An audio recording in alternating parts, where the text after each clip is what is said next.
তো কেমন আছো বন্ধুরা? আজ আমরা যাব ছোট্ট একটা সফরে, দীঘার উদ্দেশ্যে।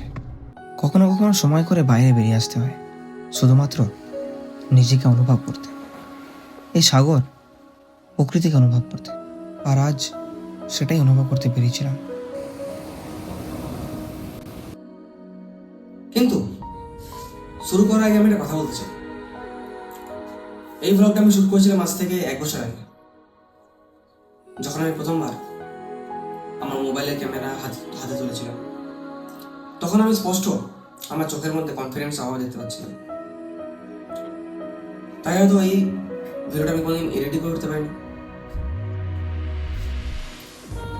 ভাবতাম লোকে কি বলবো, এনার্জি আসতো না। বাট ফাইনালি 1 বছর পর আজ আমি ভাবলাম কোনো ব্যাপার না, জার্নিটা যেহেতু আমার, সবার প্রথম অ্যাকসেপ্ট আমাকেই করতে হবে। সো তাই আজ ফাইনালি আমি ব্লগটা আপলোড করছি। তো বন্ধুরা, এখন বাজে প্রায় 2:45। আমরা মোটামুটি রেডি হতে চলেছি। আমরা আজ খুব একটা স্পেশাল ওকেশনেতে দীঘা যাচ্ছি। কাকা কাকিমা রেডি হচ্ছে। যখন তুমি ব্যাগ কাঁধে নিয়ে বাড়ির বাইরে বেরিয়ে পড়ো কোনো গন্তব্যের উদ্দেশ্যে, তখন মনে হয় না যে সব চিন্তা যেন ফেলে দিয়ে এসেছি। এখন বাজে 3:07। আমরা মোটামুটি চলে এসেছি 3 বাস স্ট্যান্ড। পিছনে আমাদের বাস দাঁড়িয়ে। রাস্তায় বেরোতেই মন যেন একদম শান্ত হয়ে যায় নতুন কিছুর সন্ধানে। আমাদের এসি ফেসি মোটামুটি সব চলছে, সব ওকে। সিট কমফর্ট মোটামুটি বাজেট অনুযায়ী মোটামুটি সিট কমফর্ট ঠিকই আছে। আমাদের বাসটা প্রথম এখান থেকে স্টপেজ দিয়েছে হাওড়া, যেটা পৌঁছবে হচ্ছে 4টের সময়। এখন বাজে 3:20, মানে এখান থেকে 40 মিনিটের মধ্যে আমাদের হাওড়া পৌঁছে দেবে। তারপর ওখান থেকে আমরা ওখানে আধ ঘন্টা দাঁড়াবো। আধ ঘন্টা পর 4:30 সময় ওখান থেকে হাওড়া থেকে ছাড়বে।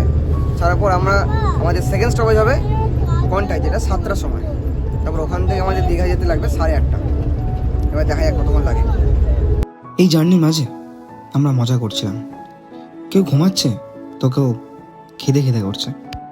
তাই হাওড়া ঢুকতেই সবার প্রথম যেটা করলাম সেটা হচ্ছে ম্যাগি। এই ম্যাগি শুধু একটা নুডলস নয়, ম্যাগি একটা ইমোশন, যেটা তুমি সব জায়গাতে খেতে পারবে।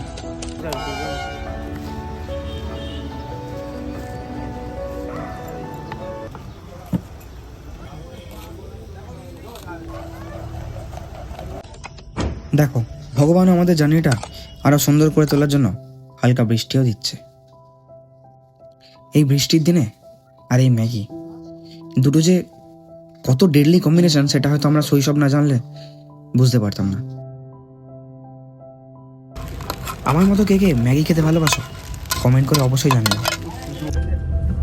4:30 প্রায় বেজে গেছে, আর আমাদের গাড়িও মোটামুটি ছেড়ে দিয়েছে। Dot time.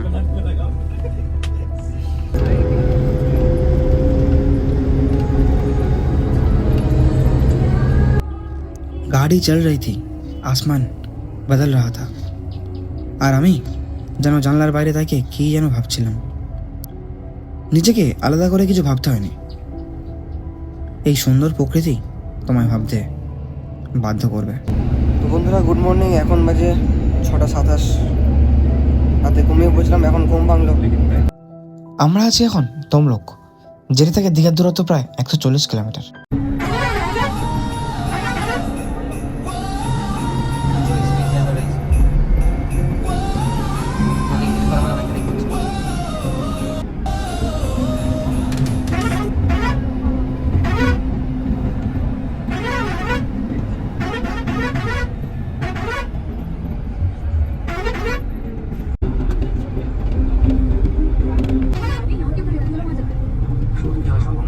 বন্ধুরা, আমরা এখন কাজ ছেড়ে নেমেছি। আমাদের বাসা দাঁড়িয়ে আছে এদিকে। একটা চা খাবো, জাস্ট বেরিয়ে যাবো। তারপর এখান থেকে ডাইরেক্ট আমরা দীঘার দিকে রওনা দেবো।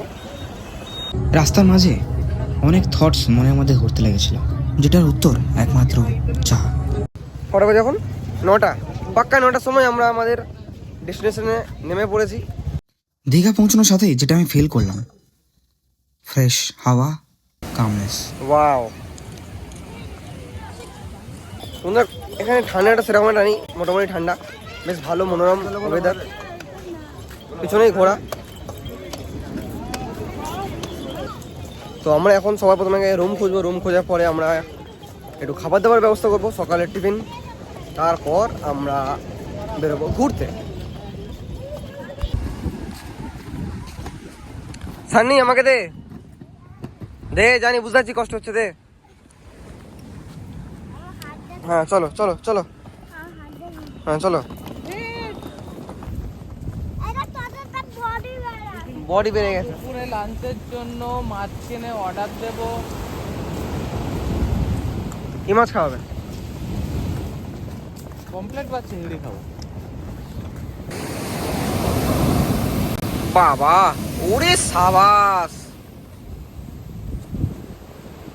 তো বন্ধুরা ফাইনালি আমরা মোটামুটি আমাদের একটা রুম পেয়েছি, ভালো বাংলো রুম। আমি তোমাদের দেখাচ্ছি, বেশ মিষ্টি, ভালো, পরিবেশটা খুব দারুণ। এই যে সুন্দর মনোরম পরিবেশ, চারিদিকে গাছপালা গাছপালা গাছপালা। তো চলো হোটেলে চেক ইন করে নিই। একদম simple, no fancy, no expensive, একদম কাজ চলে যাবে। আমার জন্য ট্রাভেল করার সময় সবথেকে ইম্পর্টেন্ট হলো শান্তি, যেখানে কোনো ক্রাউড কম হবে, শান্ত পরিবেশ, একেবারে নিজের মতো, যেটা আমি এখানে খুঁজে পেয়েছিলাম। তো বন্ধুরা আমরা চলে এসেছি এখন ওল্ড দীঘা মাছ বাজারেতে। আমরা এখন দেখি কিছু বাগদা চিংড়ি পাই কি, তার সঙ্গে যদি কোনো পমপ্লেট পাই। বাগদা নেই তো, কত করে এগুলো? নেবেন না পাবদা নেবেন, যেটা বলবেন ওজনে কম করতে পারবো না, 10 গ্রাম কম। কোনটা নেবেন বলুন, আমি সেটা দেব। ঠিক আছে, 10 গ্রাম কম। এখানে স্কুইড আছে, কমপ্লিট, সুন্দর সুন্দর কমপ্লিট। তো আমরা কিন্তু আমাদের রান্নাবান্না করতে দিয়ে দিয়েছি, রান্নাবান্না চলছে আমাদের, বললো রেডের মধ্যে হয়ে যাবে, এখন বাজে 12টা। তো আমরা এই ফাঁকা টাইমটাতে আমরা একটু স্নান টান করে নেবো বিচেতে, তারপরে খাই দাই করে আমরা ভাবছি দুটো জিনিস ভাবছি। একটা হতে পারে আমরা উদয়পুর যাব, আর নইলে একটা হতে পারে আমরা ঢেউসাগর যাব। আগে খাই দাই করি, স্নান পান করি, তারপর কি নিয়েছি আমরা? পমপ্লেট নিয়েছি 500 সাইজের পমপ্লেট, আর গলদা চিংড়ি, কাবলা কাটে পুরো কবজি ডুবে খেতে হবে।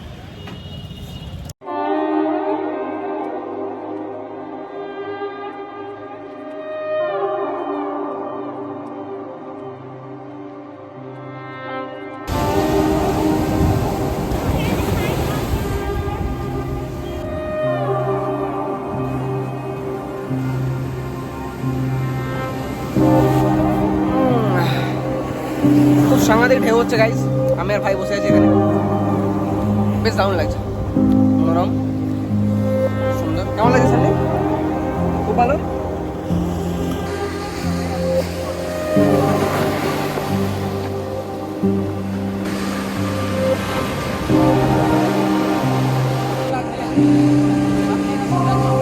এখানে স্নান করবো, তারপর আমরা খেতে যাবো। খাওয়ার পরে নেক্সট প্ল্যান বিকালের দিকে উড়িষ্যা বর্ডার, উড়িষ্যা মন্দির, মন্দির, তারপরে ব্যাক। কি খাচ্ছ? কেমন খেতে? চল বন্ধুরা, আমাদের খাওয়ার জায়গা পুরো সাজানো গোছানো হয়ে গেছে, দেখুন কি সুন্দর জায়গাতে আছি। হওয়া আগে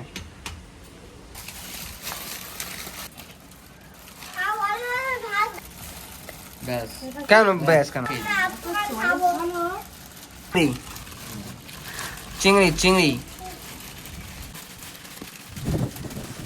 চিংড়ি চিংড়ি চিংড়ি দেবি।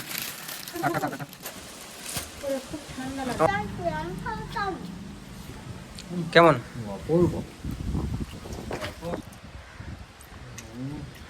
খুব ভালো, দেখি। এর মধ্যে ফেলবে, হ্যাঁ সবাই এর মধ্যে ফেলবে। নাইস, গলদা চিংড়ির বাচ্চা গাইস। কেমন বন্ধুরা? চিংড়ি মাছ খাওয়া কমপ্লিট, এবার আমাদের প্লেটে পড়ে গেছে পমপ্লেট। পমপ্লেট ঝাল দিয়ে সুন্দর সুন্দর কষা কষা করে ভাত মাখিয়ে খেয়ে বলবো কেমন লাগছে।